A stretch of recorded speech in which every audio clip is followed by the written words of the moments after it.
विज्ञानखण्डम्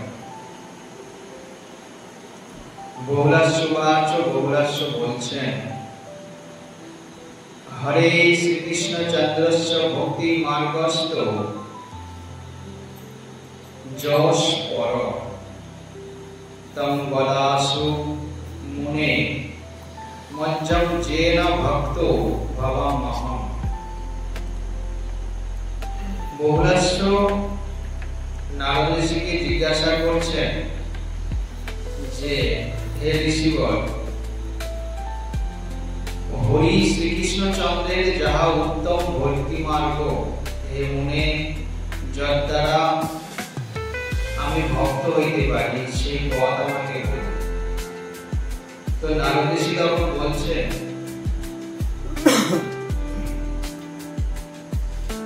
भक्ति मार्गम वदिष्यामि वेदो वैशोमुखाच्छ्रुतम् जेन प्रसन्न भवति भगवान भक्तवत्सल शत्रुं विजित्य कृष्णेन भुजदण्डो बलोद्धवम् शत्रुं विजित्य कृष्णेन भुजदण्डो बलोद्धवतं दारावत्तं सभादिव्य सुधर्मा नाम मैत्रेय चत्र मंडप देशस्य वैदुर्यस्तंभपंक्तय राजन्ते कोटिश राजन् विश्वकर्म विनिर्मिता पद्मरागो खचित भूमो श्रेणो वै विद्रुमार्चिता जत्रो चित्रो वितानानि राजन्ते मुक्ति कालिभि सिंहासनानि कुण्डानि कालमेघतरितुति जम्बूनाद सुवर्णानि स्फुरत् कुम्भकोटिभिः बालाकुरत्न केयूर काञ्ची कंकणनुपुरैः शतो चन्द्रप्रतीकाशा स्फुरत्कुण्डलमण्डिता गायन्ति जत्रो गन्धर्वो विद्याधर्यमुदानिता नृत्यन्तु कलौ वादित्री स्पर्धयन्तु परस्परम्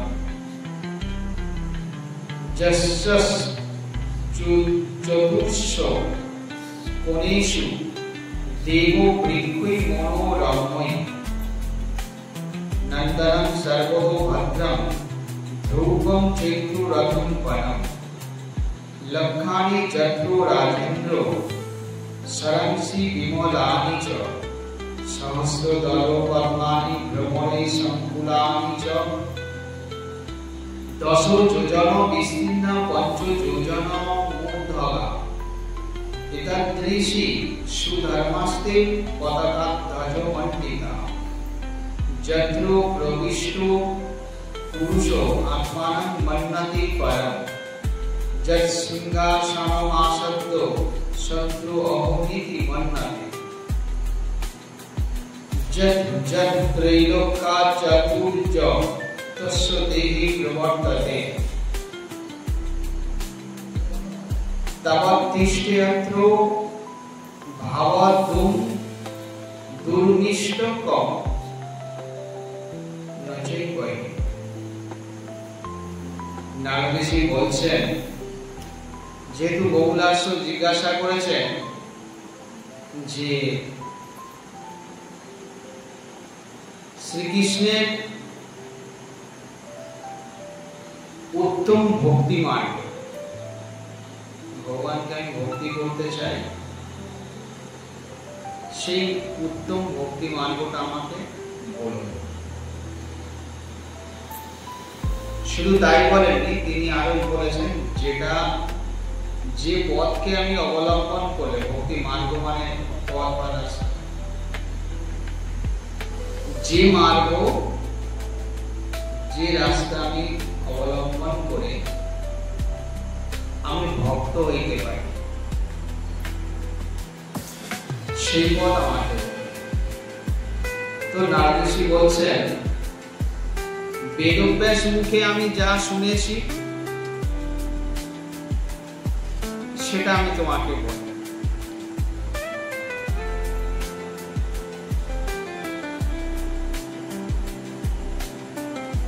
যাহাতে ভক্তবৎসল ভগবান প্রসন্ন হন, আমি সেই ভক্তি মার্গ বলিতেছি। হে মৈথিল, কৃষ্ণ বাহুদণ্ড বলে উদ্ধত ইন্দ্রকে পরাজিত করিয়া দ্বারকায় সুধর্মা নাম্নী দিব্য সভা প্রতিষ্ঠিত করিয়াছেন। ওই সভাস্থলীর মণ্ডপ ভাগে বিশ্বকর্ম বিনির্মিত কোটি কোটি বৈদুর্য স্তম্ভ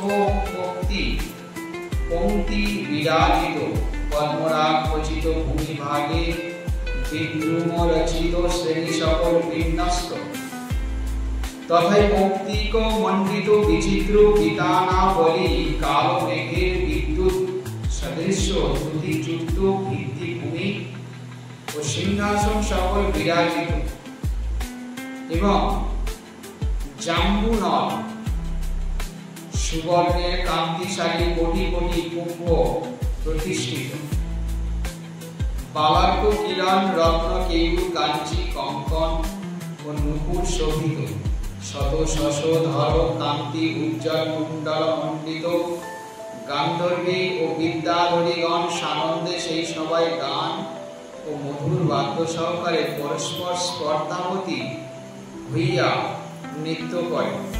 তাহাতে চারিকোণে মনোহর সুর তরুণী কর সহ নন্দন সর্বত ভদ্র ধ্রুব ও চৈত্র রথ বন বিদ্যমান। হে রাজেন্দ্র, সেই স্থানে মণিপুর সংকুল সহস্র দল কমলযুক্ত লক্ষ লক্ষ বিমল সরোবরে বিদ্যমান। বিমল সরোবরে বিদ্যমান মানে পরিষ্কার। ওই সভা 10 যোজন বিস্তীর্ণ ও 5 যোজন উচ্চৃত, পতাকা ও ধ্বজাদি দ্বারা শোভিত একাদৃশী দেব সভায় প্রবেশ করিয়া পুরুষ আত্মাকে শ্রেষ্ঠ বলিয়া মনে করে। সেই সিংহাসনে আসীন ব্যক্তি আপনাকে ইন্দ্র বলিয়া মনে হয়। ত্রিলোকের যাবতীয় চাতুর্য তাহার দেহে আশ্রয় করে।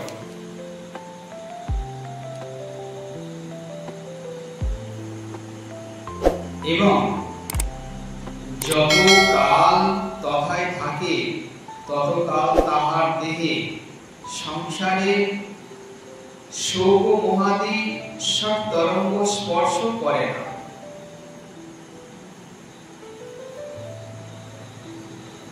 যাবন্তস্য জনস্তত্র প্রবিশন্তি নরোত্তম স্বপ্রভাবেন সহসা তাবতি সা প্রকাশতে। 50 কোটি সংখ্যা যাদবা যত্র সংজ্ঞা তচ্চত্তরস্যৈক দেশে দৃশ্যন্তে তে চ মৈথিল। পরিপূর্ণতম সাক্ষাৎ শ্রীকৃষ্ণ ভগবান স্বয়ং। যত্রাস্তে তস্য রাজেন্দ্র বর্ণনং করতি হি। অহো তস্যং সুধর্মায়ং যদু কোটি সমাপ্তিতম। উগ্রসেন গীয়মানো শ্রুত মাগধ বন্দিবি। আকাশাদাগত সাক্ষাৎ বেদব্যাস মহামুনি। পারাশর্য ঘন শ্যাম তড়িৎ বিন্দু জটাধর।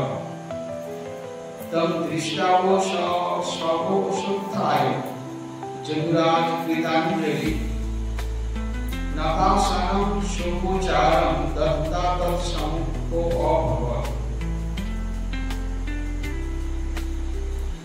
সেই সুধর্মা সভা কিরকম? হে নরোত্তম, যত লোক সেই স্থানে প্রবেশ করুক না কেন, সবার স্বীয় প্রভাবে ততই তাহার আয়তন বর্ধন করিয়া থাকে।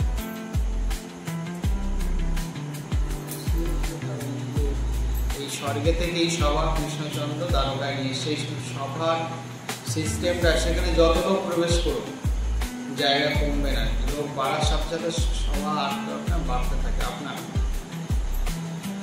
আপনি আস্তে আস্তে বেড়ে যাবে। ভগবান তাই করছে। আরো বেশি হে মৈথিল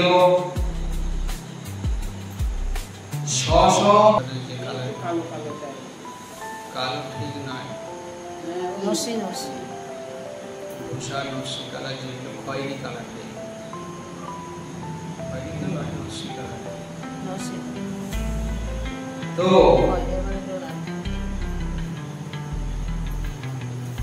কে নামছে আকাশপথ থেকে?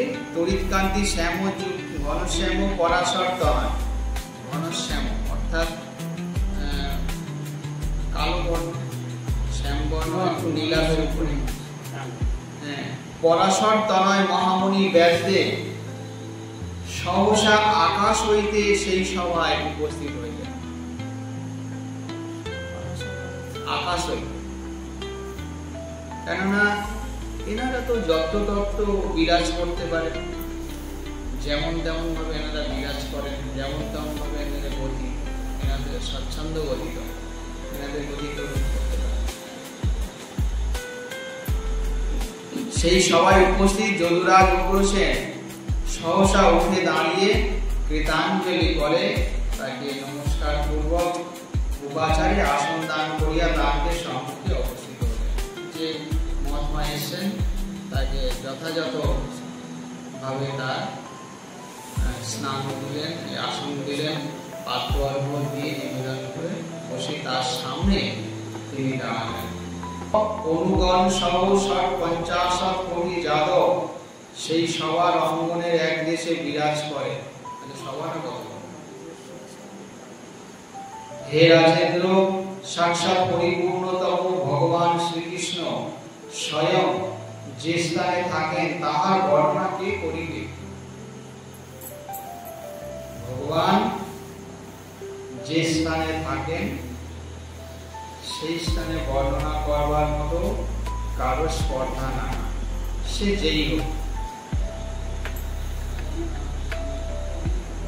কিছুটা ধারণা দিতে পারে, কিন্তু পুরোপুরি বর্ণনা দেওয়া সম্ভব নয়।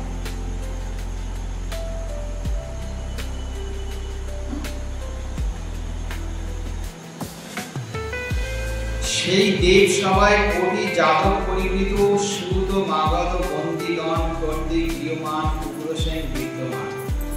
অনন্তর তড়িৎকান্তি যখন এইভাবে সবার মধ্যে সবাই বিরাজিত, হঠাৎ আকাশ থেকে তড়িৎকান্তি বিদ্যুতের মতো আলোকোজ্জ্বল হয়ে পিঙ্গল জটাযুক্ত ঘনশ্যাম, পিঙ্গল পিঙ্গল পিঙ্গল পিঙ্ক কালার, ব্রাউন কালার জটা যুক্ত ওই ধূসর কালার বা নস্যি কালার দাঁড়িয়ে উগ্রসেন বলছেন, অদ্যমে সফলম জন্ম সফলম জীব মন্তমে অদ্যমে সফল ধর্ম ব্রহ্মস্ত জগতে সতি সদানন্দেষু কুশলম কৃষ্ণেনেষু ভবৎসু হি পদ্মে কুশলম দেবম যেন সস্ত ভবামঃ যত্র যত্র প্রজান্তস্তে তদ্বিষা সার্বত প্রভু তত্র তত্র ভবে সিদ্ধি লৌকিকি পারলৌকিকি যত্র খানং স্থিতা সন্তস্ত্র সাক্ষাৎ স্বয়ং হরি কিমু লোক গুণ ব্রহ্মণ পরাশর্য মহামুনে ময়াম পুণ্যম জগরূপাকি কৃতম পূর্ব জন্মনি যেন বৈদারকারাজ্যম প্রাপ্তো অহং মুনি পুঙ্গ ভবদ্বিষা বিগ্রহং গৃহমায়ন্তি রিক্তস তস্মাৎ পরং বিশুকৃতম জানে সহস্র ন সংশয়। ব্যাসদেবকে উপস্থিত হতে দেখে উগ্রসেন তার যথাযথ সম্মান প্রদান করলেন। করে তিনি বলছেন হাত জোড়ো করে কৃতাঞ্জলি, কি বলছেন?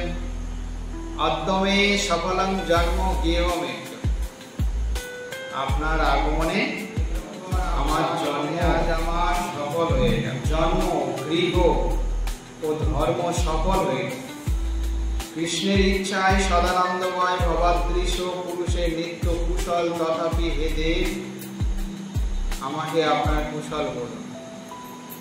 বলছেন কৃষ্ণের ইচ্ছাই জানি কৃষ্ণের ভক্তরা আপনাদের মতো মহাত্মারা সদা সর্বদা কুশল থাকেন, তথাপি জিজ্ঞাসা করা বা জানা আমার উচিত। তাই আমি জানতে চাইছি আপনি কেমন আছেন, কুশল বার্তা বলুন, অর্থাৎ আপনি কেমন আছেন। আমি সুস্থ হই হে প্রভু। ভবাদৃশ সাধুগণ যে যে স্থানে গমন করে সেই সেই স্থানে ইহলোক ও পরলৌকিকী সিদ্ধি হইয়া থাকে। ভগবানের মহান ভক্তরা যে যে স্থানে আগমন করে সেই স্থান পবিত্র হয়ে যায় এবং ইহলোকে ও পরলোকে যে সিদ্ধি তা প্রাপ্ত হইয়া থাকে। হে ব্রাহ্মণ, সাধুগণ যে স্থানে ক্ষণকাল অবস্থান করে তথায় সাক্ষাৎ হরি স্বয়ং সন্নিহিত হন। হে সাক্ষাৎ পরমেশ্বর, হে মুনিবর, আমি পূর্বজন্মে কি এমন পুণ্য বা যজ্ঞ করিয়াছি যে দ্বারকা রাজ্য আমি লাভ করিব। ব্যাসদেবকে বলছেন যে হে মুনিবর, আমি পূর্বজন্মে কি এমন পুণ্য বা যজ্ঞ করিয়াছি যে দ্বারকা রাজ্য ও আমার লাভ করিল। ভবাদৃশ প্রধান বিপ্রগণ নিত্য মদীয় গৃহে আগমন করেন। মহান মহান আচার্যগণ বিপ্ররা আমার গৃহে আসা যাওয়া করেন। হে রাজন, আমি নিঃসংশয়ে ইহা হইতে আমার আর কিছু স্বীয় স্বীকৃতি জানি না। আমার কি স্বীকৃতি ছিল আমি বুঝতে পারছি না, আর কি স্বীকৃতির জোরে আমি ইহা প্রাপ্ত হয়েছি। তখন ব্যাসদেব বলছেন ধন্য শ্রী রাজুষার্দুল ধন্যাতে বিমলামতি পরম কৃতং তয়া রাজন সুকৃতং পূর্ব জন্মনি পুরাতন মরুত রাজন কৃতা যজ্ঞম জগৎ প্রসন্ন চিত্তরিস্তদা অনিদিক্তেন ভবেন প্রাপ্তং চেদং পরম তব পরিপূর্ণতম শাস্ত্র শ্রীকৃষ্ণ ভগবান হরি। असंख्य ब्रह्मांड पति गोलोकेशु परात पर स्वयं भक्ता वशीभूतो स वशस्तवो मंदिर अहो भोजपते मुक्ति ददाति भजतां हरि न कर्हि चित् भक्ति जोगम दुर्लभम विद्धि तम निको। ব্যাসদেব বলছেন হে রাজসত্য, তুমি ধন্য, ধন্য তোমার বিমলামতি। বিমলামতি অর্থাৎ মতি অর্থাৎ মনের চিন্তা ভাবনা। আপনার মনটা খুব ভালো, আর মনের দ্বারা যা চিন্তা করে থাকেন সেগুলো খুব ভালো। বিমলা অর্থাৎ চিন্তা ভাবনা মনবিহীন। ই শব্দে প্রিয়, ই শব্দে প্রিয় আর মল, মল মানে নোংরা। যেখানে তোমার যে মনে হচ্ছে তোমার পবিত্র মন, আর পবিত্র মনে তোমার পবিত্র চিন্তা ভাবনা। তুমি পূর্বজন্মে পরম পুণ্য করিয়াছ। তুমি পূর্বজন্মে মরুত্ব রাজ রূপে বিশ্বজিৎ যজ্ঞ করিয়াছিলে। তোমার মনে কোনো কামনা ছিল না, তাহাতে হরি তোমার প্রতি প্রসন্ন হন। সেই অহেতুক ভক্তি ভাবে তুমি উৎকৃষ্ট পদ লাভ করিয়াছ। শ্রীকৃষ্ণ অসংখ্য ব্রহ্মাণ্ডপতি, তিনি শুধু অসংখ্য ব্রহ্মাণ্ডপতি না, তিনি গোলকপতি, তিনি বৈকুণ্ঠপতি, পরাৎপর পরিপূর্ণ স্বয়ং ভগবান হরি তোমার গৃহে সেই আত্মবশ হরি তোমার ভক্তি দ্বারা বশীভূত হইয়া আছে। ভক্তি দ্বারা বশীভূত হইয়া আছে বলে তার এই দ্বারকা লাভ হয়েছে, দ্বারকা রাজ্যের রাজা হয়েছে। অহো ভোজরাজ, তিনি ভোজনকারীর ভজনকারীর মুক্তিদাতা, কিন্তু কখনো ভক্তি চোখ দেন না। এটা আমরা আগের দিন বলেছিলাম। কৃষ্ণ যদি ছুটে ভক্তের ভক্তি মুক্তি দিয়া, কবু না দেন ভক্তি রাখেন লুকাই। কৃষ্ণকে ভালোবাসলে, কৃষ্ণের ভজন করলে কৃষ্ণ সবকিছু দিয়ে দেন। ভক্তের কি দরকার? সারাদিন ঘুম থেকে ঘুমানো পর্যন্ত সব ব্যবস্থা করে দেন, কিন্তু ভিতরের যে শুদ্ধ ভক্তি, অন্তরের যে ভালোবাসা, অন্তরের যে টান, সেটা তিনি দেন না, সেটা তিনি দেন না। কারণ তিনি ভক্তকে যাচাই করেন, পরীক্ষা করেন যে ভক্ত অ্যাকচুয়ালি পার্থিব জগতের বস্তু কামনা করছে, পার্থিব জগতের বস্তু পাওয়ার পরে কি সে শান্ত হয়ে যাচ্ছে, তার মন শান্ত হয়ে যাচ্ছে, নাকি সে অপার্থিব বস্তু কিছু চাইছে। তো পার্থিব জগতের বস্তু অর্থাৎ এই পৃথিবী ধামে যা কিছু পাওয়া যায়, নেওয়া যায়, সেগুলো সব পার্থিব। এইগুলির দ্বারা কি হবে? এগুলি যত বেশি গ্রহণ করা হবে, এগুলির দ্বারা হবে এটা, যতদিন যায় অনর্থ বাড়ায়, অশুদ্ধ এমন অসার চিন্তায়। গৌর সন্ধানে শুদ্ধ কর প্রাণ, ভক্তি প্রেম রস সিঞ্চন। তো যতদিন আমরা যত বেশি করে পার্থিব জগতের বস্তু গ্রহণ করব, সেই যাই হোক, ধন দৌলত আমার বিহার যা কিছু, তার দ্বারা কি হবে? অনর্থ বাড়বে, দিনের পর দিন অনর্থ বাড়বে। আর অনর্থ যত বাড়তে থাকবে তত আমাদের ভোগান্তির মেয়াদও বাড়বে। যত অনর্থ বাড়বে তত ভোগান্তির মেয়াদও বাড়বে। আর এই ভোগান্তি থেকে যদি কেউ নিষ্কৃতি পেতে চায়, তো তাকে পার্থিব বস্তু থেকে প্রয়োজনের অতিরিক্ত ব্যবহার করা যাবে না। প্রয়োজনটাও তাও একটা লিমিটের মধ্যে রাখতে হবে।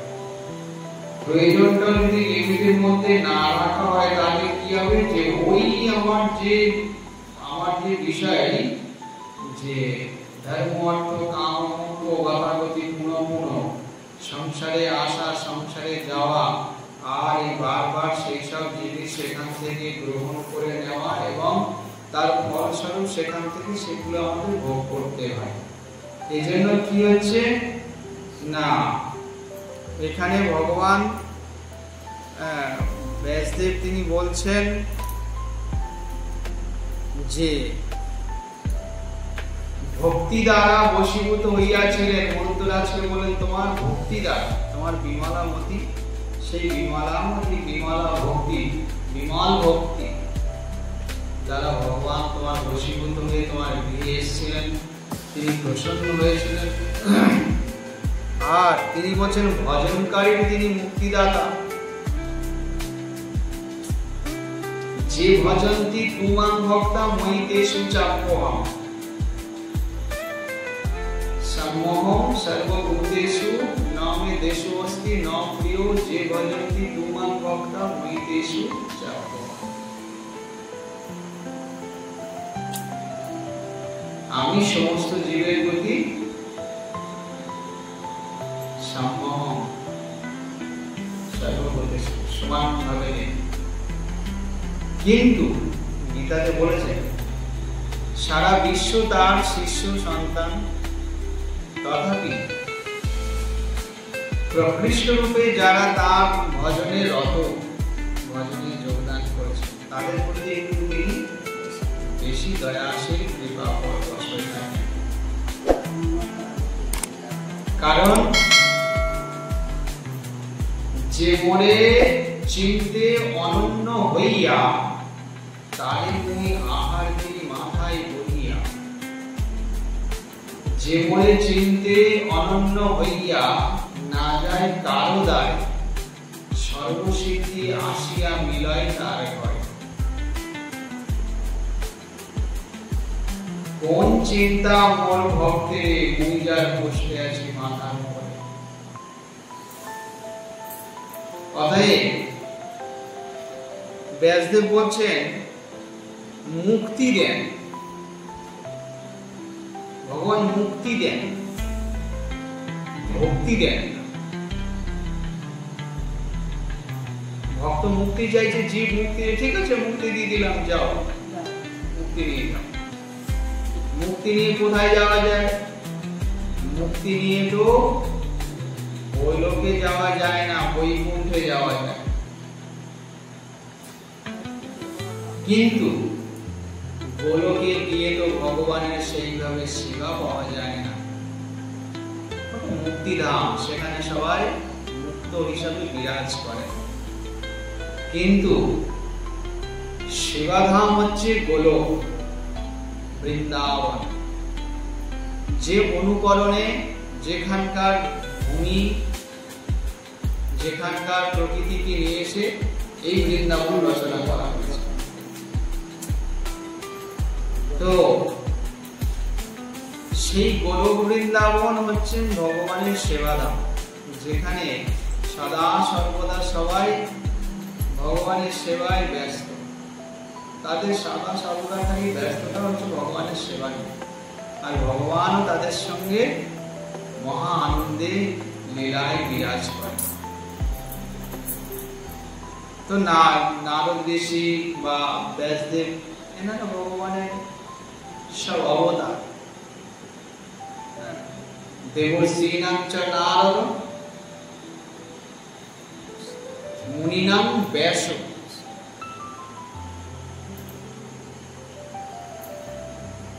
মুনিনাং ভৃগু ঋষি, ঋষিনাং চ ভৃগু। ব্যাসদেব হচ্ছেন ভগবানের আবেশ অবতার। তো সেই আবেশ অবতার আর ভগবান নারদ ঋষি হচ্ছে দেবর্ষি, দেবযুক্ত ঋষি, দেবর্ষিণাং চ নারদ। তো তারা হচ্ছেন এই জন্যই শ্রেষ্ঠ যে দেবর্ষিণাং চ নারদ, নারদ রূপে ভগবানের অবতার বলছেন। তো হে নিপ, তুমি জানিও সেই দুর্লভ ভক্তিযোগ সহজলভ্য নয়। ব্যাসদেব রাজা উগ্রসেন অর্থাৎ সেই মধ্যরাজকে বলছেন, কৃষ্ণকে যদি শুদ্ধ মুক্তি প্রদান না করা যায় তো কৃষ্ণের কাছ থেকে কিছু পাওয়া যাবে না। মুক্তি তুমি পেতে পারো, মুক্তি পাওয়া কোনো ব্যাপার না। ভাগবত ব্যাখ্যা করছে কৃষ্ণ ভক্ত মুক্তির কামনা করে না, মুক্তি নিয়ে কি করবে? এ প্রসঙ্গে যে হনুমানের কাহিনী বলেছিলেন, হনুমান যখন রামচন্দ্র বলেছিলেন খুব ভালোভাবে ইত্যাদি বিভিন্ন প্রলোভনযুক্ত কথাবার্তা, আনন্দযুক্ত কথাবার্তা বলেছিলেন। তো হনুমান বারবার কি করেছিলেন? করে থুতু ফেলেছিলেন। এবং লাস্টে যখন রামচন্দ্র বলছেন, আরে বানর জাতি তুই বুঝিস না, তোকে যা বলি সবটাই তুই থুতু করিস, তুই চাইছিসটা কি আর তুই কি বুঝেছিস সেটা বল। দেখো প্রভু, যেখানে তুমি প্রভু আমি দাস, সে যেখানে হোক, সে নরকে হোক, মর্তধামে হোক, স্বর্গে হোক, বৈকুণ্ঠে, যেখানে তুমি প্রভু আমি দাস রূপে থাকতে পারো, সেরকম জায়গা থাকলে বলো, আমি সেই জায়গায় যাব। কিন্তু তুমি আমি সমান হয়ে যাব, তুমি আমি দুজনে একসঙ্গে বিরাজ করব, এই ধরনের নানান রকম সমভাব জনিত বিষয় আমার প্রয়োজন নেই। আমি শুধু জানি তুমি আমার প্রভু, আমি তোমার দাস, এছাড়া আমি আর কিছু জানি না। তাই স্বর্গে হোক আর নরকে হোক, যেখানেই হোক না কেন, তুমি শুধু আমাকে সেই গতি দিও, আমি যেন তোমার সেবা করতে পারি। তো বৈষ্ণবগণ, ভক্তগণ, কৃষ্ণ ভক্তগণ তারা কিন্তু মুক্তি দেবে না, মুক্তি চায় না। এখানে কেন? কৃষ্ণ যদি ছুটে ভক্তের ভক্তি মুক্তি দিয়া তবু না দেন, ভক্তি রাখেন লুকাইয়া। ভক্তিকে তিনি দেন না, লুকিয়ে রেখে দেন। কেন রেখে দেন? তিনি বারবার বিভিন্ন ভাবে তাকে পরীক্ষা করেন, বিভিন্ন ভাবে পরীক্ষা করেন, এমন ভাবে পরীক্ষা করেন যে বোধহয় প্রাণটা আর বাঁচবে না, এবার আর তাপ থাকা সম্ভব নয়। কিন্তু একনিষ্ঠ ভক্ত তিনি জানেন নম ভক্তা ফলশ্রুতি, ভগবান তার ভক্তকে এভাবে মারেন না। আর নামকারী ব্যক্তির কখনো অমঙ্গল হয় না, নামকারী ব্যক্তির কখনো অমঙ্গল হয় না। দেখা চোখে অমঙ্গল, কিন্তু এই অমঙ্গলটাই ঘুরে পড়ে মঙ্গল রূপে বিরাজিত হয়। ওই অমঙ্গলটাই ঘুরে পড়ে মঙ্গল রূপে বিরাজিত হবে। তখন বোঝা যাবে যে মঙ্গল কিভাবে আসে। না হলে দেখেন পঞ্চপাণ্ডবগণ তারা রাজ চক্রবর্তী সম্রাট হয়ে লাস্টে সমস্ত রাজ্য পাট খোয়ায়, সম্মান খোয়ায়, তারপরে ধন দৌলত সব খোয়ায়, এমনকি ইজ্জত খোয়ায়, ইজ্জতও খোয়াতে, বাড়ির স্ত্রীকে ধরে টানাটানি, তাদেরকেও যথেচ্ছভাবে দীনমন্যতা ব্যবহার করা হয়েছিল। রাজপ্রসাদ থেকে কেড়ে নেওয়া হয়েছিল যে এখন তোমরা রাজা নাও, তোমরা দাস হয়ে গেছে, দুর্যোধন এসবগুলো করেছিল। এবং সেই অবস্থায় কঠিন চাল করে, শত্রুতা করে তাদেরকে দেশ থেকে, রাজ্য থেকে বিতাড়িত করবার জন্য শকুনি কি করেছিলেন? 12 বছর বনবাস, 1 বছর অজ্ঞাতবাসের বিধান দিয়ে পুরো দেশ থেকে, রাজ্য থেকে বের করে দিয়েছিলেন। আর মনে মনে চিন্তা ছিল কি, একবার তোমরা বাইরে চলে যাও, রাজ্যের বাইরে, তারপর তার ঢুকতে পারছো না, বনে জঙ্গলে তোমাদের জীবন কাটবে, না থাকবে তোমাদের হাতে কোনো খাবার দাবার, না থাকবে শক্তি, না থাকবে ধন দৌলত। সেই সময় বনের মধ্যে ছলে বলে তোমাদের একভাবে আমরা তোমাদের মেরে ফেলি। কখনো খাবারের সঙ্গে বিষ মিশিয়ে মেরে ফেলা, কখনো বাড়ির মধ্যে দুর্বাসার মতো ঋষিকে ছল করে পাঠিয়ে দাও, যাতে ঋষির দ্বারা অভিশাপ হয়ে যায়, আবার কখনো দেখা যায় তারা বনে যখন বিচারণ করছে, বিভিন্ন অভিসন্ধি যুক্ত রাজকুমারগণ তাদের উপর অ্যাটাক করে, তাদের স্ত্রীদের উপর অ্যাটাক করে। ওই যে জয়দ্রথ একবার করেছিল, এইভাবে একবার বনে সরোবর থেকে জল নিয়ে আসছিলেন, আর জয়দ্রথ তার চোখে পড়ে, তার কামনার দৃষ্টিতে সে দেখে পাঞ্চালীকে উঠিয়ে নিয়ে রথে করে চলে আসছে। ভেবেছে এখন এরা বনে জঙ্গলে থাকে, বনবাসী বলকলধারী, এদের তো আর কোনো শক্তি নেই, চলো একে উঠায় নিয়ে চলে যায়। তো পাঞ্চালী বারবার বলেছিলেন জয়দ্রথকে যে জয়দ্রথ তুমি অর্জুনকে চেনো না, অর্জুনের বাণ কিন্তু যেখানে থাকো ভয়ানকভাবে তোমাকে অ্যাটাক করবে। অর্জুন আর ভীম বনে বিচরণ করতে করতে অন্য ভাইরা অন্যদিকে ছিলেন, তারা যখন ঘরে আসলেন এসে দেখলেন পাঞ্চালী নেই এবং রাস্তায় বেরোলেন, জল আনতে গেছে, সেখানে দেখছেন জলের কলসিটা টানাটানিতে জলের কলসি পড়ে গেছে, পড়ে গিয়ে ভিজে গেছে এবং সেখানে হাতের গহনা টহনা অনেক কিছু ভেঙে পড়ে গেছে এবং ধস্তাধস্তি টানাটানি, রথের চাকার দাগ, ঘোড়ার দাগ, সব বুঝতে পেরে সাথে সাথে ভীম জঙ্গলের ভিতর দিয়ে ছোট শর্ট রাস্তা দিয়ে তিনি গেলেন ওদেরকে ধরার জন্য। আর অর্জুন ওখান থেকেই স্মরণ করে বাণ ছুটতে শুরু করলেন, যে বাণ তারা যেভাবে যাচ্ছিল তাদেরকে উপরে অ্যাটাক করে দিল। আর জয়দ্রথ যখন পালিয়ে যাচ্ছিল সেই ভীমের সামনে এসে পড়েছিল। অর্জুন দূর থেকে বাণ মেরে তাদের সব সেনাগুলোকে মেরে ফেলল। আর জয়দ্রথ যখন পালিয়ে যাচ্ছিল ভীমের মাছ হাতে পড়ল, তখন আধা মরা করে তাকে ধরে নিয়ে আসে, এদের পর্ণ কুটিরে অর্থাৎ লতা পাতার কুটিরে নিয়ে আসে। নিয়ে এসে ভীম বলে কি, বলো পাঞ্চালী এর কি শাস্তি হওয়া উচিত? যদি বলো মৃত্যুদণ্ড তো মৃত্যুদণ্ডই দেওয়া। তখন বললেন না,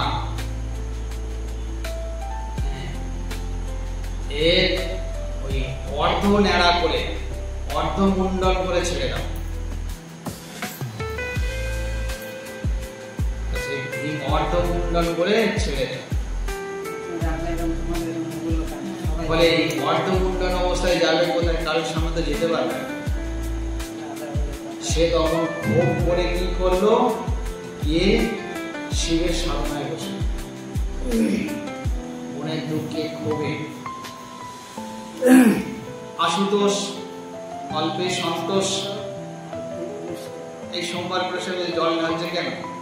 আশুতোষের কাছ থেকে তাড়াতাড়ি কিছু অল্পে কিছু পাবে, সহজলভ্য ফল। আশুতোষ এসে দেখা দিল, বললেন বলো সাধনা করছো কেন, কি চাও? বর প্রার্থনা করো। বললেন বাবা এসছে? বলছে হ্যাঁ এসছে। আমার এই বরকে পাণ্ডবরা যেন আমাকে আর যুদ্ধে হারাতে না পারে।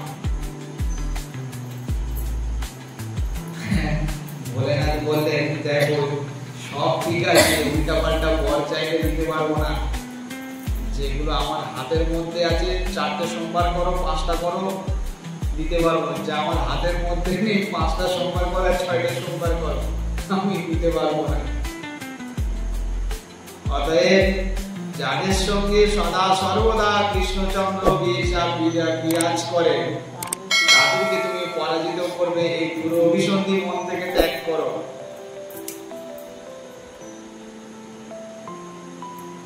তবে তোমার তখন বলছে আমি এটাই চাইছি। বলে তাহলে আমি একটাই করতে পারি,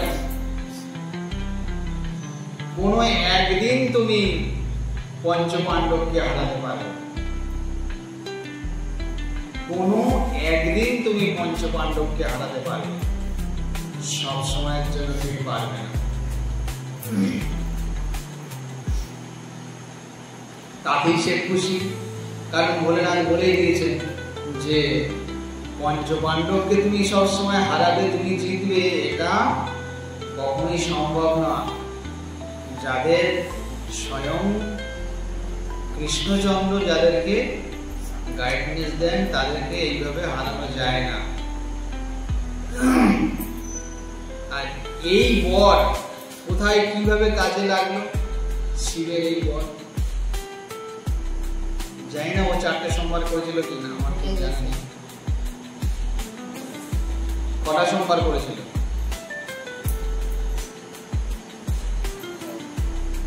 চক্রব্যূহের মধ্যে যখন অভিমন্যু প্রবেশ করে গেলেন, না অভিমন্যু বললেন, কাকা জ্যাঠাদের বললেন যে আমি চক্রব্যূহের মধ্যে প্রবেশ করছি, আমি প্রবেশের রাস্তা জানি, আমি মায়ের গর্ভে থাকাকালীন চক্রব্যূহে প্রবেশের কথা আমি শুনেছিলাম, কিন্তু বেরোবার কথা আমার আর শোনা হয়নি। আমার মা ঘুমিয়ে পড়েছিলেন আর আমার কানে এই কথাগুলো যায়নি। তাহলে আমি প্রবেশ করছি। আর ভীম বললেন তুমি প্রবেশ করো, আর পেছন থেকে আমরা গদা মারতে মারতে বান মারতে মারতে সব রাস্তা পরিষ্কার করতে করতে যাব। বলে ঠিক আছে, কারণ ভীমের শক্তি ছিল, ভীমের সেটা একটা অহংকার ছিল, তো স্বাভাবিক অহংকার তো থাকাটাই স্বাভাবিক।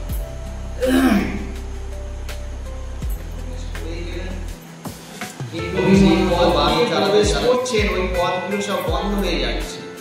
ওই পথের মুখ দিয়ে যখন ঢোকার চেষ্টা করছে, সেই ঢোকার চেষ্টা করাতে সেই মুখ দিয়ে ঢুকতে পারছেন না। কেন? সেখানে জয়দ্রথ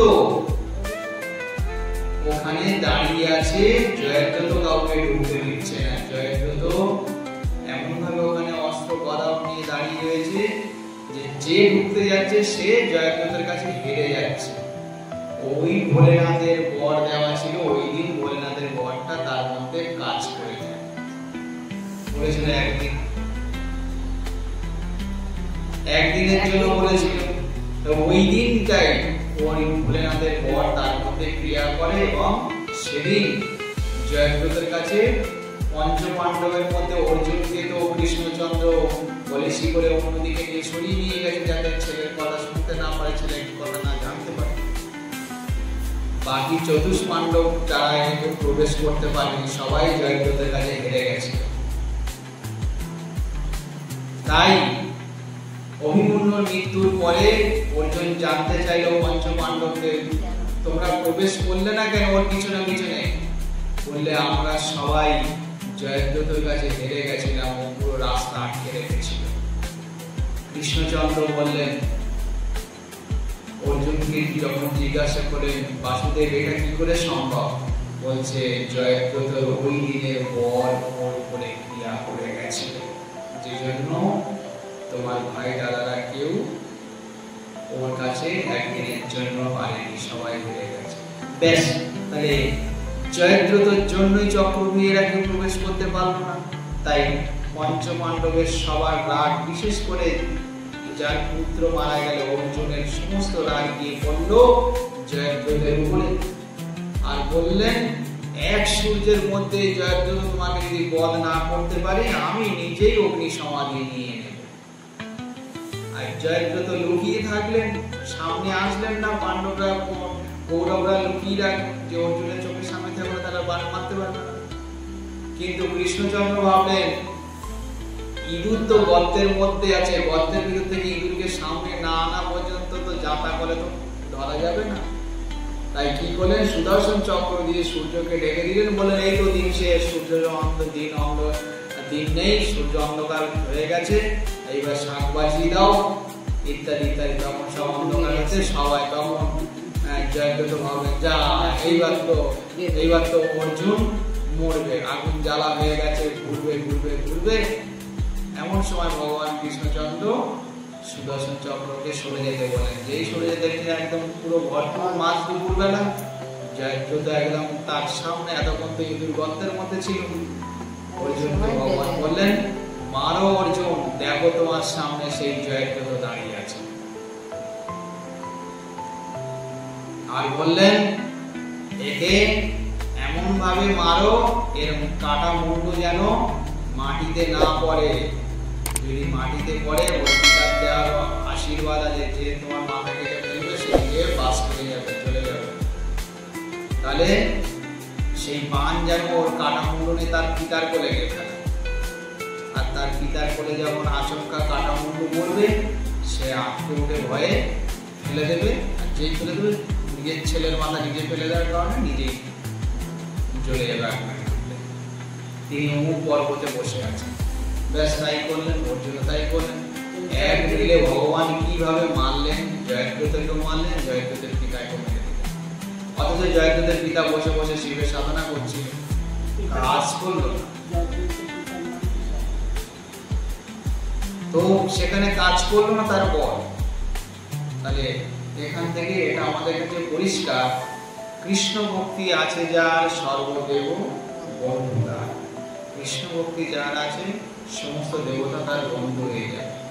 কিন্তু সমস্ত দেবতার সাধনা করা হচ্ছে কিন্তু কৃষ্ণের সাধনা করা হচ্ছে না, তাদের বিপদ অমঙ্গল মুহুর্মুহু এসে হাজির হবে। যেমন আমরা বিভিন্ন পৌরাণিক গল্প, বিভিন্ন পৌরাণিক কাহিনী, বেদ পুরাণ ঘাটলে বিভিন্ন যে উপাখ্যানগুলো আছে সেখান থেকে আমরা পরিষ্কার দেখতে পাচ্ছি দেব দেবীর সাধক সাধিকাদের ভগবান এসে বধ করে দিয়েছেন, দেব দেবীরা এসে তাদেরকে রক্ষা করে। সেজন্য বলেছেন হে রাজন, এই ভক্তিযোগ কিন্তু সহজলভ্য নয়, কিন্তু ভক্তিযোগ বিনা কৃষ্ণকে লাভ করা